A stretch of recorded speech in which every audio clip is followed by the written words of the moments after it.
En effet, quand on dit Afrique, en général, on entend Afrique subsaharienne. Et la relation entre l'Afrique du Nord, le Maghreb, et l'Afrique subsaharienne est comme tranchée, disons, par une mer de sable, hein, par le Sahara en particulier, qui aujourd'hui semble être une sorte de frontière nouvelle. On dit souvent que c'est une sorte de prolongation de la mer Méditerranée, enfin de la frontière Méditerranée. Euh, Quand on parle par exemple des migrations et de l'accès possible à l'Europe depuis l'Afrique.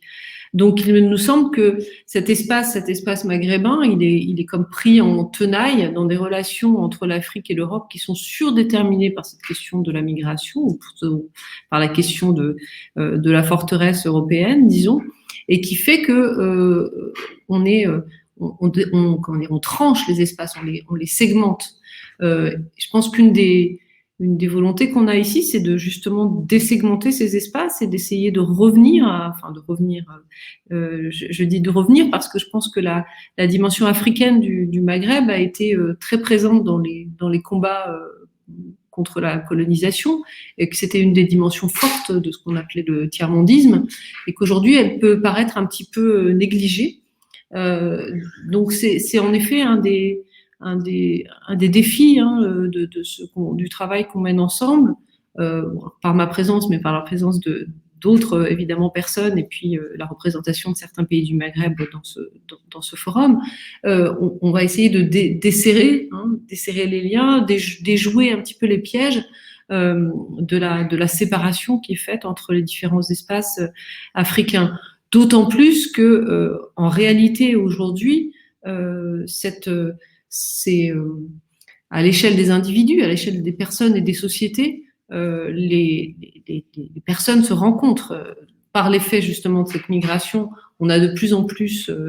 une présence de plus en plus forte de subsahariens au Maghreb en particulier, mais on sait aussi que toute une série de circulations culturelles, religieuses, intellectuelles existent et continuent d'exister entre ces espaces. Donc, je pense un des enjeux de notre travail, c'est de remettre, de revaloriser ces circulations-là et de montrer comment aujourd'hui elles ont un sens pour penser l'Afrique, pour repenser cet espace africain et ses relations avec la France et plus largement avec l'Europe. Alors, cher Achille, je sais que tu as accepté une mission qui est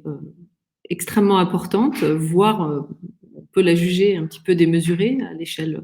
d'un homme, voire d'un groupe d'individus que tu as rassemblés pour cette mission. Mais je voudrais te poser une question, puisque je sais que tu as une conception du continent qui dépasse les frontières qui sont généralement établies, qui sont celles qu'on lui assigne, frontières entre Afrique francophone, Afrique anglophone, Afrique subsaharienne,